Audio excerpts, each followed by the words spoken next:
जय हिंद दोस्तों, मेरा नाम है अनिरुद्ध और मैं आप सभी का वेलकम करता हूं इंडिया डिकोडेड पर। दोस्तों, in a very very amazing, बल्कि मैं कहूंगा in a very very daring move by the PMO of India, अब दोस्तों हमारा जो डीआरडीओ है उनको पीएमओ ने अल्टीमेटम दे दिया है और डीआरडीओ में जो बहुत ही बड़े लेवल के रिफॉर्म्स हैं, जो बहुत ही बड़े लेवल की रीस्ट्रक्चरिंग है, वो फाइनली अब कंप्लीट होने वाली है। बिकॉज पीएमओ की तरफ से कह दिया गया है कि जो भी डीआरडीओ में रिफॉर्म्स और बदलाव होने वाले हैं उनको 31 दिसंबर 2026 के पहले पहले उन रिफॉर्म्स को यहाँ पे समाप्त किया जाए। एंड द रीज़न कि 31 दिसंबर को ही चूज़ किया गया है, दैट इज़ प्रोबेबली बिकॉज 1 जनवरी को डीआरडीओ का फाउंडेशन दिवस होता है एंड शायद इसीलिए 31 दिसंबर 2026 को सिंबॉलिकली यहाँ पे चूज़ किया गया है। आप लोग देख सकते हैं, खबर आज से कुछ ही दिन पहले सामने आई है, DRDO is finally being restructured, और इसी एनडीटीवी के आर्टिकल में क्लियरली मेंशन्ड है कि पीएमओ के द्वारा कहा गया है कि डीआरडीओ की जो रीस्ट्रक्चरिंग है वो 2026 एंड से पहले पहले कंप्लीट हो जानी चाहिए। यहाँ पे भी देख पाएंगे, सोशल मीडिया पे भी इसको अलग अलग सोशल मीडिया हैंडल्स के द्वारा कवर किया गया है ना। वैसे तो मैं पूरी डिटेल में इसके बारे में चर्चा करूंगा, क्या यहाँ पे हुआ है, कौन से वो बड़े बड़े रिफॉर्म्स हैं जो कि हो चुके हैं, जो कि सजेस्ट किए गए हैं, जो कि होने वाले हैं। लेकिन अगर आप लोग ये सोच रहे हैं कि पीएमओ इस पूरे के पूरे मामले में क्यों घुसा, उसकी कहानी बड़ी इंटरेस्टिंग है। दोस्तों, डीआरडीओ में सुधार लाने को लेकर जो बातचीत है, ये वाली बातचीत लगभग आज से 2.5 साल पहले जनवरी 2024 में शुरू हुई थी, जब एक बहुत ही हाई लेवल कमिटी के द्वारा डीआरडीओ में चेंजेस लाने के लिए एक रोड मैप को पेश किया गया था। लेकिन ये वाली जब कमिटी ने रिकमेंडेशंस को पेश किया अक्टूबर 2024 में, कुछ बहुत ही शॉकिंग और कुछ बहुत ही अनफॉर्चुनेट देखने को मिला। बिकॉज वो वाले रिफॉर्म्स के खिलाफ डीआरडीओ की ही जो साइंटिफिक कम्युनिटी है, डीआरडीओ के ही जो साइंटिस्ट हैं, वो उसके खिलाफ थे और चेंजेस को लाने में इंटरेस्टेड नहीं थे। लेकिन उसके बाद दोस्तों पीएमओ ने यहाँ पे कमान संभाली और पीएमओ ने साफ साफ बिल्कुल क्लियर कट शब्दों में रेड लाइंस को ड्रॉ कर दिया। कहा कि देखिए, हाई पावर्ड कमिटी की रिकमेंडेशंस को हम लोग इंप्लीमेंट करेंगे, डीआरडीओ के अंदर जो भी प्रॉब्लम्स हैं, जो भी फ्लैब है, उसको कट डाउन करेंगे, डीआरडीओ को एफिशिएंट बनाएंगे, एजाइल बनाएंगे, एंड मोस्ट इंपॉर्टेंटली जो कटिंग एज प्रोजेक्ट्स का टर्न अराउंड टाइम है, जिस पे फिलहाल किसी प्रकार की कोई कैपिंग नहीं है, किसी प्रकार की कोई टाइम लिमिट्स नहीं है, हम लोग उस टर्न अराउंड टाइम को भी कम करवाने का जो जिम्मेदारी है वो भी लेते हैं। यही मेन रीजन था कि पीएमओ ने यहां पे इंटरवेंशन किया। और आज आप देखिए, ना केवल रिफॉर्म्स जो हैं वो अपने हिसाब से हो रहे हैं, अपने हिसाब से चल रहे हैं, बल्कि पीएमओ उन रिफॉर्म्स को डेडलाइंस के हिसाब से इंप्लीमेंट भी कर रहा है। बात करेंगे पूरी डेवलपमेंट के बारे में। आइए शुरू करते हैं दोस्तों मेरे साथ। मेरा नाम है अनिरुद्ध। यदि आप लोग हमें फॉलो करना चाहते हैं तो दिए गए टेलीग्राम चैनल के माध्यम से ऐसा कर सकते हैं। ऑल्सो अगर आपको हमारा कंटेंट पसंद आता है तो दिए गए क्यूआर कोड के माध्यम से हमें कंट्रीब्यूट भी कर सकते हैं।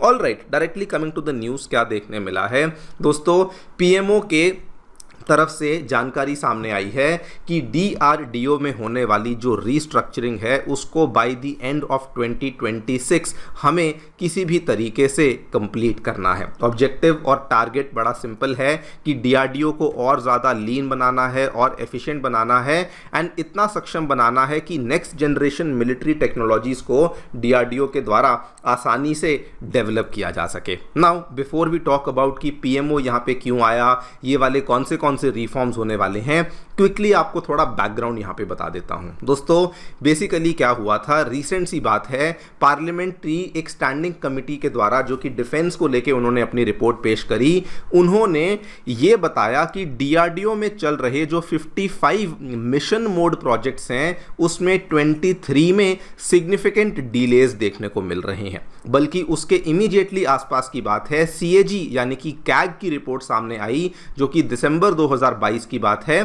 कैग ने कहा कि 67% ऑफ द प्रोजेक्ट्स जो हैं वो अपनी प्रपोज्ड टाइमलाइंस को अडेयर कर ही नहीं रहे हैं। मतलब कि 178 प्रोजेक्ट्स उन्होंने एनालाइज किए और कहा कि 119 जो प्रोजेक्ट्स हैं वो अपनी टाइमलाइंस के हिसाब से कंप्लीट ही नहीं हो रहे हैं। इसके सबसे बेहतरीन एग्जांपल आपके सामने है LCA कॉम्बैट एयरक्राफ्ट तेजस, जिसको डेवलप करने में कितना ज़्यादा यहाँ पे समय लग गया। इसी चीज़ को सुधारने के लिए ये वाली जो कोशिश है ये आज से नहीं बहुत पहले से चल रही थी। पहले भी कई बार इसको लेकर कमिटियां बनाई गई थी। APJ Abdul Kalam committee 1990s में बनी थी, पी रामाराव कमेटी 2008 में बनी थी, रामागोपाल राव कमेटी 2020 में बनी थी। लेकिन जब भी कोई कमेटी अपनी रिकमेंडेशंस देती थी वो किसी ना किसी कारण से रिकमेंडेशंस कभी लागू हो ही नहीं पाती थी। लेकिन दोस्तों अगस्त 2023 में क्या हुआ, गवर्नमेंट के द्वारा एक बहुत ही हाई पावर्ड हाई लेवल की कमेटी को एस्टैब्लिश किया गया अंडर द लीडरशिप ऑफ जो पहले इंडिया के फॉर्मर प्रिंसिपल साइंटिफिक एडवाइजर रह चुके हैं प्रोफेसर के विजय राघवन। और ये वाली कमेटी जो कि 2023 में बनी, इन्होंने दोस्तों 2024 जनवरी में अपना जो डिफेंस अपग्रेड करने का रोड मैप है इसको यहाँ पे पेश कर दिया। और ये वाला रोड मैप में ही बेसिकली मेजर रिकमेंडेशंस थी जो इनके द्वारा दी गई। वैसे तो इन्होंने कई सारी यहाँ पे चीज़ों का जिक्र किया है, लेकिन जो सबसे इंपॉर्टेंट और सबसे मेजर रिकमेंडेशन थी that was very very simple कि डीआरडीओ का जो काम है वो केवल और केवल फंडामेंटल रिसर्च और डेवलपमेंट का होना चाहिए। डीआरडीओ को प्रोडक्टाइजेशन में, मतलब कि चीज़ों को बनाने में या ब्यूरोक्रेटिक चीज़ों में बिल्कुल भी इन्वॉल्व नहीं होना चाहिए। उनका मेन काम केवल R&D का होना चाहिए। इसके अलावा इन्होंने साथ में ये भी कहा कि डीआरडीओ की पूरे भारतवर्ष में अप्रॉक्सीमेटली 50 के आसपास लेबोरेटरीज चलती हैं, उन लेबोरेटरीज को मर्ज किया जाए जो कि 10 नेशनल लेबोरेटरीज में मर्ज होनी चाहिए, जिनकी लोकेशंस ये वाले शहर होने चाहिए, दिल्ली, पुणे, विशाखापट्टनम, चंडीगढ़, देहरादून, चेन्नई, हैदराबाद, बेंगलुरु।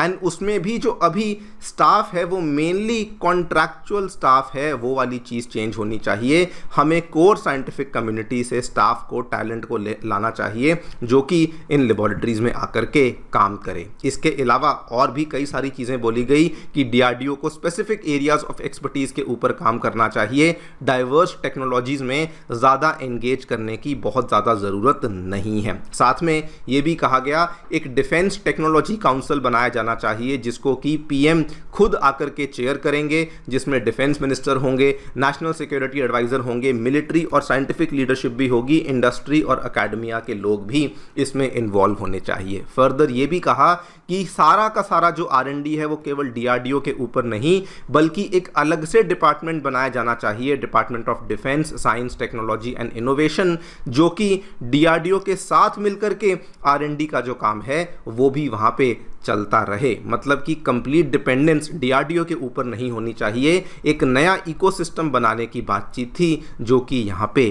करी गई थी। नाउ ये रिकमेंडेशंस और सिफारिशें तो इनके द्वारा दे दी गई, लेकिन कुछ बहुत ही अनफॉर्चुनेट हुआ। अनफॉर्चुनेट क्या हुआ, डीआरडीओ के ही जो साइंटिस्ट थे, डीआरडीओ के ही जो वैज्ञानिक थे, वही इस चीज़ को लाने में इंटरेस्टेड नहीं थे। आपके सामने मैं खबर दिखाता हूँ, अक्टूबर 2024 की है।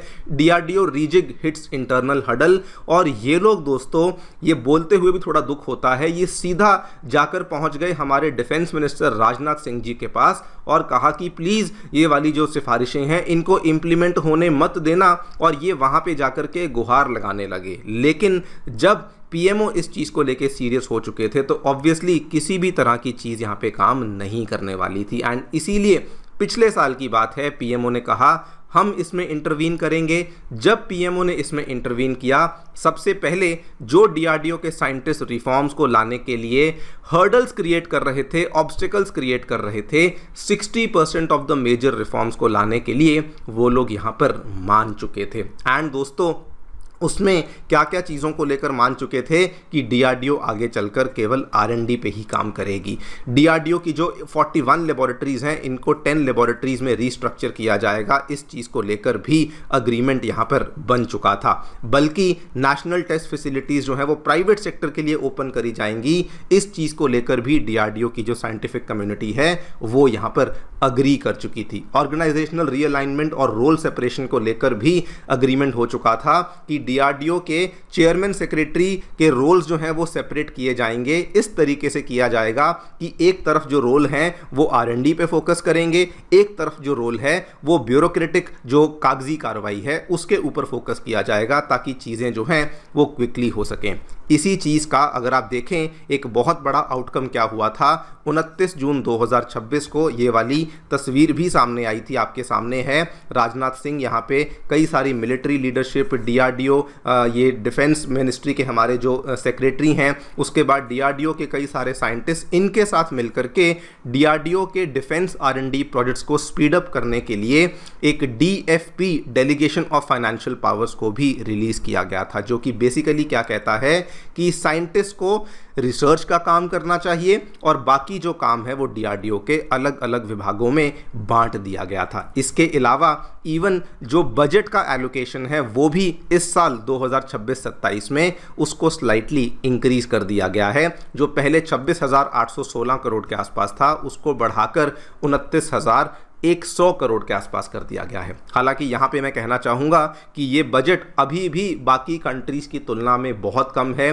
स्पेसिफिकली अगर हम परसेंटेज टर्म्स में बात करें तो अमेरिका, चाइना, रशिया जैसी देशों की तुलना में बहुत ही कम देखने को मिलता है और यहाँ पे डेफिनेटली एक बहुत बड़ा स्कोप है जो कि इम्प्रूवमेंट होनी ही होनी चाहिए। लेकिन कुल मिला के आइडिया ये था कि जो जो रिफॉर्म्स प्रॉमिस करे गए थे वो रिफॉर्म्स वाकई में ट्रैक पे थे और वो रिफॉर्म्स हो भी रहे थे। एंड ये दोस्तों एक वेलकम स्टेप है, बल्कि एक बहुत ही इंपॉर्टेंट स्टेप है, मच नीडेड स्टेप है, जो कि पीएमओ के द्वारा लिया गया कि विजय राघवन के द्वारा दी गई रिकमेंडेशंस को, उनके द्वारा दी गई सिफारिशों को फाइनली अब हम लोग इंप्लीमेंट करना शुरू कर चुके हैं। दोस्तों वीडियो को एंड करना चाहूँगा बाय सेइंग समथिंग, जो कि एक सीनियर गवर्नमेंट ऑफिशियल ने यहाँ पर कहा कि जिस तरीके से इंडिया में इसरो और बार्क जो कि हमारी न्यूक्लियर प्रोजेक्ट्स को देखती है, उसके बाद अब बारी डीआरडीओ की है to realise its true potential, because उसी के माध्यम से इंडिया को एक और ज़्यादा बेहतरीन डिफेंस रिसर्च ऑर्गेनाइजेशन अब फाइनली मिल सकती है। देखते हैं क्या होता है। आपकी जो भी राय है डेफिनेटली बताएं कॉमेंट सेक्शन में। Thank you so much for listening. Stay tuned and stay